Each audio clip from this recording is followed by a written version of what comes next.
ദിവസമൊക്കെ ചെറിയ വയറുവേദന വന്നാൽ പോലും മടി പിടിച്ച് വീട്ടിലിരിക്കും. ഹരി സാർ വന്നതിൽ പിന്നെ ഒറ്റ ക്ലാസ് പോലും മിസ്സാക്കാതെ പോകുമായിരുന്നു. മഴയെത്തും മുൻപേ എന്ന സിനിമയിലെ മമ്മൂട്ടിയാണ് എല്ലാവർക്കും ഹരി സാർ. ഇന്ന് ക്ലാസ് തീരുമല്ലേ ദേവൂട്ടി? അമ്മ അവളെ ഓർമ്മകളിൽ നിന്നും എഴുന്നേൽപ്പിച്ചു. അതെ അമ്മേ. അവൾ കസേരയിൽ നിന്നും എഴുന്നേറ്റു. നിങ്ങളുടെ ചുരിദാർ ഇന്നാണോ കുട്ടി കിട്ടണത്? ലച്ചു ഉപ്പ് വിളിച്ചു പറഞ്ഞു നാളെ അവള് വന്നിട്ട് പോയി മേടിച്ചാൽ മതിയെന്ന്. എന്തെങ്കിലും മാറ്റം വരുത്തണമെങ്കിൽ ആകാമല്ലോ. ശാരദ മകളോടായി പറഞ്ഞു. ആ, ലച്ചു ചേച്ചിക്ക് ഇന്ന് എക്സാം കഴിയുമല്ലേ അമ്മേ? എങ്കിൽ ചേച്ചി വന്നിട്ട് പോവാം. ദേവുട്ടിക്ക് ചേച്ചി വരുന്നത് ഓർത്തപ്പോൾ സന്തോഷമായി. നീ വേഗം പോയി റെഡിയാ കുട്ടി, അല്ലെങ്കിൽ ഇന്നും ബസ് പോവും. ശാരദ പറഞ്ഞപ്പോൾ അവൾ തൻ്റെ ചെറിയ തടിയലമാര തുറന്ന് അതിൽ നിന്നും തനിക്ക് ഏറ്റവും ഇഷ്ടപ്പെട്ട ചെണ്ടുമല്ലിയുടെ നിറമുള്ള ഒരു ചുരിദാറാണ് തിരഞ്ഞെടുത്തത്. മുടി മുഴുവനായും മെടഞ്ഞ് താഴേക്കിട്ടു. കുറച്ച് പൗഡർ എടുത്ത് മുഖത്തിട്ട ശേഷം അല്പം കൺമഷിയെടുത്ത് കണ്ണിനു താഴെ ചെറുതായി വരച്ചു. ഒരു കല്ലിൻ്റെ പൊട്ടുകൂടി ഉറപ്പിച്ച ശേഷം അല്പം ചന്ദനം കൈവെള്ളയിൽ ചാലിച്ച് നെറ്റിമേൽ പുരട്ടി. ചുരിദാറിൻ്റെ നിറമുള്ള ഈ 2 കുപ്പിവളകൾ വീതം കൈകളിൽ ഇട്ടുകൊണ്ട് അവൾ ഉമ്മറത്തേക്ക് വന്നു. ഇന്ന് സുന്ദരിയായിട്ടാണല്ലോ ദേവൂട്ടിയെ. എൻ്റെ കുട്ടിയെ കാണാൻ എന്തൊരു ചേല. മുത്തശ്ശിയുടെ പറച്ചിൽ കേട്ടപ്പോൾ അച്ഛനൊന്ന് പുഞ്ചിരിച്ചു. അച്ഛൻ്റെ ചിരി കണ്ടപ്പോൾ അവൾക്ക് ദേഷ്യമായി. എന്തേ അച്ഛാ ഒരു ചിരിയൊക്കെ? മുത്തശ്ശി പറഞ്ഞത് സത്യമല്ലേ? പുറത്തേക്കിറങ്ങാൻ ഭാവിച്ച ദേവു തിരിഞ്ഞു നിന്ന് അച്ഛനോട് കയർത്തു. എൻ്റെ കുട്ടി സുന്ദരി തന്നെയാണ്. മുത്തശ്ശിയുടെ സംസാരം കേട്ടപ്പോൾ ഞാൻ വെറുതെ ചിരിച്ചെന്നേ ഉള്ളൂ കുട്ടി. അച്ഛൻ്റെ മറുപടിയിൽ അവൾ സംതൃപ്തിയായില്ലെന്ന് എല്ലാവർക്കും അറിയാമായിരുന്നു. കൂടുതലൊന്നും പറയാതെ ദേവു ഇറങ്ങിപ്പോയി. ക്ലാസ്സിൽ ചെന്നപ്പോൾ ഹരിസാറും തൻ്റെ സഹപാഠികളും ചേർന്ന് തമാശകളൊക്കെ പറഞ്ഞ് ഉറക്കെ ചിരിക്കുന്നുണ്ട്. സാറിന്ന് അമ്പലത്തിൽ പോയിട്ടാണ് വന്നതല്ലേ? ചന്ദനക്കുറി കണ്ട് ചോദിച്ചതാണ് കേട്ടോ, മിന്നു മേരി ചോദിച്ചു. ഇന്നെൻ്റെ അമ്മയുടെ ജന്മനാളാണ്, അതുകൊണ്ട് അമ്മയുമായിട്ട് അമ്പലത്തിൽ പോയതാണ്. സാറ് മറുപടിയും കൊടുത്തു.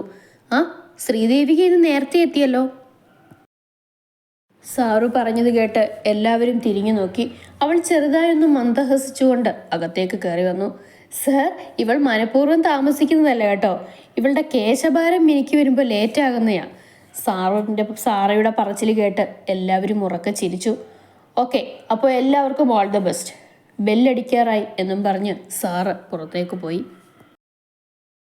എക്സാം കഴിഞ്ഞ് ഹോളി മോഡൽ സെലിബ്രേഷൻ ആയിരുന്നു. അവിടെ പലതരത്തിലുള്ള വർണ്ണങ്ങളെല്ലാവരും വാരി വിതറി. ദേവിക മാത്രം ഒതുങ്ങി മാറി നിന്നു. അവൾക്ക് ആഘോഷങ്ങളൊക്കെ അലർജിയാണെന്ന് പറഞ്ഞ് കൂട്ടുകാർ കളിയാക്കി. ഹരിസാറാണെങ്കിൽ ഇതൊക്കെ നോക്കി കാണുന്നുമുണ്ട്. ടീന, എൻ്റെ ലാസ്റ്റ് ബസ്സാണിത് കേട്ടോ. ഇതിലെങ്കിലും പോയില്ലേ എനിക്ക് നേരമാകും. നീ ഒന്ന് വേഗം നടക്ക്. ടീനയുമായി ബസ് സ്റ്റോപ്പിലേക്ക് നടക്കുകയാണ് ദേവു. ഡേ, എൻ്റെ ബസ് വന്നു, പോട്ടെ, ടാറ്റ. ടീന അവളുടെ ബസ് ലക്ഷ്യമാക്കി ദേവുവിൻ്റെ കൈ വിടുവിച്ചുകൊണ്ട് ഓടി. ഷോ, ഈ പെണ്ണിൻ്റെ വണ്ടി നേരത്തെയാണോ?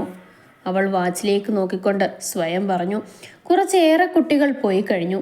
ബാക്കി കുറച്ച് ആൺകുട്ടികളൊക്കെ അവിടെയും ഇവിടെയുമായി നിൽപ്പുണ്ട്. ആരെയും തിരിച്ചറിയാൻ പോലും വയ്യ, അത്രയ്ക്കുണ്ട് എല്ലാവരുടെയും ദേഹത്തെ ചായം. ദേവു ആണെങ്കിൽ അവളുടെ ബസ് കാത്തു നിൽക്കുകയാണ്. സമയമാകുന്നതേ ഉള്ളൂ. ഇന്ന് അച്ഛൻ്റെ വഴക്ക് കിട്ടുമെന്ന് അവൾക്ക് ഉറപ്പായി. ഹരിസാറിൻ്റെ കാറ് വന്ന് അവളുടെ അടുത്ത് നിർത്തി. മരിയയും മൃദുലയും ജോബിനുമുണ്ട് വണ്ടിയിൽ. ഹായ് ദേവിക, ജംഗ്ഷനിൽ ഇറക്കാം. മരിയ ഗ്ലാസ് താഴ്ത്തിയിട്ട് പറഞ്ഞു. ദേവികയ്ക്ക് പക്ഷേ എന്തോ മടി പോലെ തോന്നി അവരുടെ ഒപ്പം കയറുവാൻ. സാർ എന്ത് വിചാരിക്കുവോ? കയറിക്കോടോ, ഇന്ന് ലേറ്റായില്ലേ? ബസ്സിന് എപ്പോഴാണ് വരുന്നത്? അവളുടെ മനസ്സ് വായിച്ചതുപോലെ സാർ അവളെ നോക്കി പറഞ്ഞു. മരിയ വീണ്ടും നിർബന്ധിച്ചപ്പോൾ അവൾ വണ്ടിയിൽ കയറി. എല്ലാവരോടും വളരെ ഫ്രണ്ട്ലിയായാണ് ഹരിസാർ സംസാരിക്കുന്നത്. അതുകൊണ്ട് കുട്ടികൾക്ക് എല്ലാവർക്കും സാറിനോട് വളരെ താല്പര്യവുമാണ്. ജോബിനാണ് ആദ്യം ഇറങ്ങിയത്. അടുത്ത സ്റ്റോപ്പിൽ മരിയയും മൃദുലയും ഇറങ്ങി. സാറും അവളും മാത്രമായി ഇപ്പോൾ വണ്ടിയിൽ. നേരം ഇരുട്ടു പരന്നു തുടങ്ങി.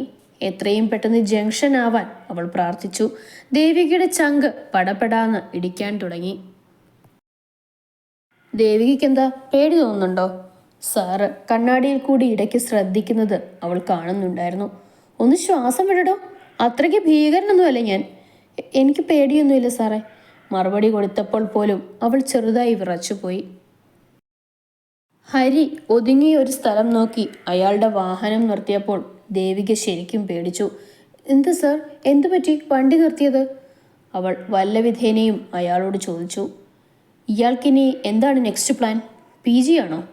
സർ അവളോട് ചോദിച്ചു. തീരുമാനിച്ചില്ല, മിക്കവാറും അതുതന്നെയാണ് സർ, അവൾ പെട്ടെന്ന് പറഞ്ഞു. ദേവു, എനിക്ക് ഇയാളോടൊരു കാര്യം പറയണമെന്നുണ്ടായിരുന്നു. സാർ തിരിഞ്ഞിരുന്ന് അവളുടെ മുഖത്തേക്ക് നോക്കി. പെട്ടെന്നുള്ള സാറിൻ്റെ വിളിയിൽ അവളൊന്ന് പകച്ചു. അവൾ ആകാംക്ഷയോടെ സാറിനെയും നോക്കി. എടോ, കൂടുതൽ വളച്ചു കിട്ടാതെ തന്നെ ഞാൻ കാര്യം അങ്ങോട്ട് പറയാം. എനിക്ക് ഇയാളെ വിവാഹം കഴിക്കണമെന്ന് ആഗ്രഹമുണ്ട്. എൻ്റെ അമ്മയുമായി ഞാൻ വരുന്നുണ്ട് തൻ്റെ വീട്ടിൽ. തൻ്റെ എക്സാം കഴിയുവാനാണ് ഞാൻ ഇതുവരെയും വെയിറ്റ് ചെയ്യുന്നത്. ഇയാൾക്ക് സമ്മതക്കുറവുണ്ടോ? ഹരിസാറിൻ്റെ പറച്ചിൽ കേട്ടതും ദേവു ഞെട്ടിത്തെരിച്ചിരിക്കുകയാണ്. എന്തായാലും ആഫ്റ്റർ മാരേജ് നമുക്ക് PG ചെയ്യാം. നമ്മുടെ കോളേജിലാവുമ്പോൾ കുഴപ്പമില്ലല്ലോ. അല്ല, ഇനി PG ചെയ്ത ശേഷം മതി വിവാഹമെങ്കിൽ അങ്ങനെ. ഒക്കെ തൻ്റെ ഇഷ്ടമാണ് കേട്ടോ. സാറിൻ്റെ വാചകങ്ങൾ കേട്ട് തരിച്ചിരിക്കുകയാണ് അവൾ. ഇത് സ്വപ്നമാണോ എൻ്റെ ഗുരുവായൂരപ്പ? ദേവു എന്തു മറുപടി പറഞ്ഞാലും എനിക്ക് പ്രശ്നമില്ല കേട്ടോ. എൻ്റെ മനസ്സിലുള്ളത് ഞാൻ തന്നോട് പറഞ്ഞു എന്ന് മാത്രം. ഇനിയൊക്കെ തൻ്റെ തീരുമാനമാണ്. ഞാനിത് ഇനിയെങ്കിലും തന്നോട് തുറന്നു പറഞ്ഞില്ലെങ്കിൽ എൻ്റെ മനസ്സാക്ഷിയെ ഞാൻ മനഃപൂർവ്വം വഞ്ചിക്കുകയാണ് ചെയ്യുന്നത്. അതുകൊണ്ട് ഇയാളോട് ഞാൻ ഈ കാര്യങ്ങൾ ഇപ്പോൾ പറഞ്ഞത്. അവൻ പറഞ്ഞു നിർത്തി. ദേ നേരെ വിരട്ടി തുടങ്ങി. എന്തെങ്കിലും ഒന്ന് പറയൂട്ടി. ഹരിസാർ അക്ഷമനായി പറഞ്ഞു. സാറിനെ വേഗം ജംഗ്ഷനിൽ ഇറക്കുമോ? രാത്രിയാവാൻ തുടങ്ങി. അവൾ ഒരു വിധത്തിൽ പറഞ്ഞൊപ്പിച്ചു. അയാൾ മറുത്തൊന്നും പറയാതെ വണ്ടി മുൻപോട്ടെടുത്തു. പിന്നെ രണ്ടുപേരും തമ്മിൽ ഒരു വാക്കുപോലും സംസാരിച്ചില്ല. ഇറങ്ങുന്നില്ല ദേവു? സാറിൻ്റെ ചോദ്യം കേട്ടുകൊണ്ട് അവൾ തലയുയർത്തി നോക്കി. സ്ഥലം എത്തിയടോ, അകത്തേക്ക് വണ്ടി കയറ്റണോ? അവളുടെ വീടിനോട് ചേർന്നുള്ള ചെമ്മൺപാത വരെ വണ്ടി എത്തിയിരുന്നു. ഈശ്വര, ഇത്രടം വരെ വഴേണ്ടിയിരുന്നില്ല. ആരെങ്കിലും കണ്ടോ ആവോ? അവൾ ആരോടെന്നില്ലാതെ പറഞ്ഞു. സാരമില്ലെന്നേ, താൻ ഇറങ്ങിക്കോ. അവൻ പറഞ്ഞപ്പോൾ അവൾ വേഗം തന്നെ ഇറങ്ങുവാനായി ബാഗ് എടുത്തു. ഒന്നും പറയാതെ അവൾ ഇറങ്ങുകയാണോ എന്ന് ഹരി ഓർത്തു. പക്ഷേ പിന്നീട് ഒന്നും അവളോട് വീണ്ടും ചോദിക്കുവാൻ അവന് മനസ്സ് വന്നില്ല താനും. സാർ അമ്മയുമായിട്ട് വരുമ്പോൾ എൻ്റെ വീട്ടിലെല്ലാവർക്കും സമ്മതമാണെങ്കിൽ എനിക്കിഷ്ടക്കുറവൊന്നുമില്ല. തൊണ്ടയിലെ എല്ലാം പറ്റിയിട്ട് അവൾക്ക് ആകെ പരവേശമായി പോയിരുന്നു. അത്രമാത്രം പറഞ്ഞുകൊണ്ട് പെട്ടെന്ന് അവൾ ഡോറ് തുറന്ന് പുറത്തേക്കിറങ്ങി. ദേവു, ഇപ്പോൾ കൂടുതലൊന്നും ആരോടും പറയണ്ട. വരട്ടെ, നമുക്ക് വെയിറ്റ് ചെയ്യാം. ഹരി അവളെ നോക്കിയപ്പോൾ അവൾ ഒന്നും പറയാതെ തല കുലുക്കി. അതാകും നല്ലതെന്ന് അവളും ഓർത്തു. അച്ഛനെയോ മറ്റോ വിളിക്കണോ? തനിച്ചു പോകണ്ട. ഹരി മുൻവശത്തെ ഗ്ലാസ് താഴ്ത്തിക്കൊണ്ട് അവളോട് പറഞ്ഞു. വേണ്ട സാർ, ദേ ആ കാണുന്നതാ വീട്. ഞാൻ വേഗം പൊക്കോളാം.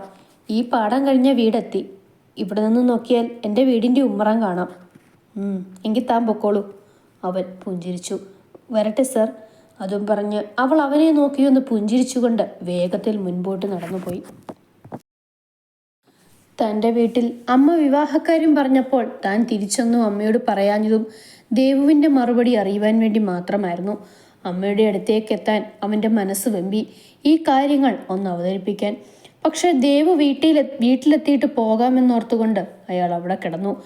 ദേവികയുടെ അമ്മ വന്ന് അവളോട് എന്തൊക്കെയോ ചോദിക്കുന്നതാണെന്ന് തോന്നുന്നു. അവ്യക്തമായി കാണാം. അവൾ അകത്തേക്ക് പോകുന്നത് കണ്ടതിന് ശേഷമാണ് അവൻ വണ്ടി മുൻപോട്ടെടുത്തത്.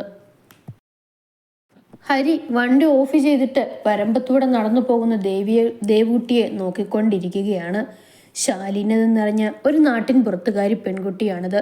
ഒരുപാട് സൗന്ദര്യമില്ലെങ്കിലും അവളെ കണ്ട മാത്രയിൽ എന്തോ ഒന്ന് തന്നിലേക്ക് ആകർഷിക്കുന്നുണ്ടായിരുന്നു. പഠിത്തമായിരുന്നു അവൾക്ക് മുഖ്യം. ആരോടും അധികമായിട്ട് ഒച്ചയോ ബഹളമോ ഒന്നും കൂട്ടാതെ കൊണ്ട് അവൾ ഒതുങ്ങിക്കൂടും. ഒരു പാവം പെൺകുട്ടി. സാറ് പറഞ്ഞ കാര്യങ്ങൾ ഓർത്തുകൊണ്ട് അകത്തെ മുറിയിൽ അവൾ ഇരിക്കുകയാണ്. ഈശ്വര, ഇപ്പോഴും വിശ്വസിക്കാൻ പോലും പറ്റുന്നില്ല. സാറിൻ്റെ മനസ്സിൽ തന്നോട് ഇങ്ങനെ ഒരു ഇഷ്ടമുണ്ടായിരുന്നു. പക്ഷെ ഒരിക്കൽ പോലും സാറിന് തെറ്റായ രീതിയിൽ തന്നെ നോക്കുക പോലും ചെയ്തിട്ടില്ല.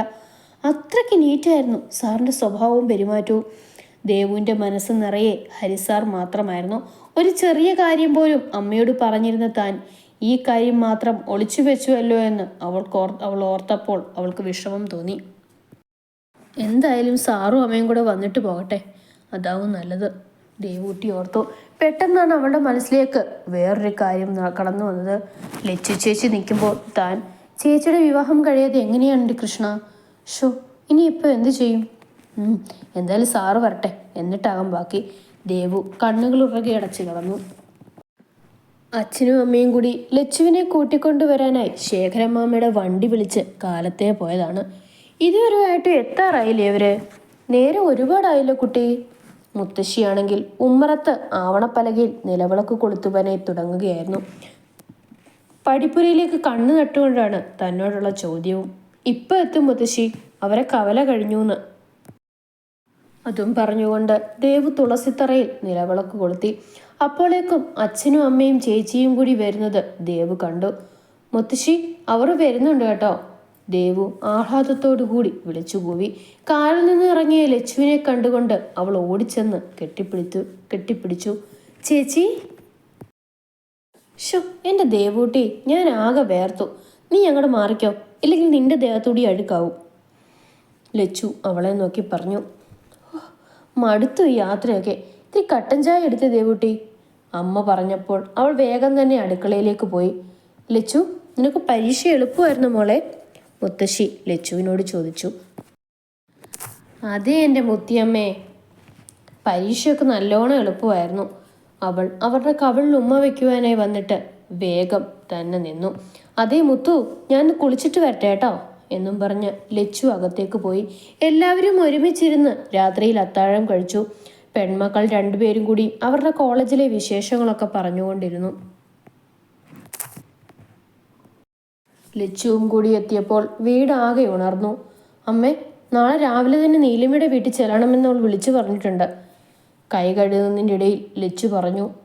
മൈലാഞ്ചിക്ക് പോകാം മോളെ, വൈകിട്ട് അതുപോലെ. ശാരദ പാത്രങ്ങളെല്ലാം എടുത്ത് സിങ്കിൽ കൊണ്ടുവന്ന് വെച്ചുകൊണ്ട് മകളെ നോക്കി. പെട്ടെന്ന് ലച്ചുവിൻ്റെ മുഖം വാടി. ദേവു അത് ശ്രദ്ധിക്കുകയും ചെയ്തു. കാലത്തെ പോവുകയാണെങ്കിൽ നമുക്ക് ചുരിദാറും കൂടി മേടിക്കാം ചേച്ചി. ലച്ചുവിനെ പിന്താങ്ങി ദേവു പറഞ്ഞു. ആ, അത് നേരാണല്ലോ. എന്നാൽ നമുക്ക് അങ്ങനെ ചെയ്യാം അല്ല ദേവൂട്ട? ലച്ചു കൈ തുടച്ചിട്ട് മുറിയിലേക്ക് പോയി. ശാരദ പിന്നീട് ഒന്നും പറഞ്ഞില്ല.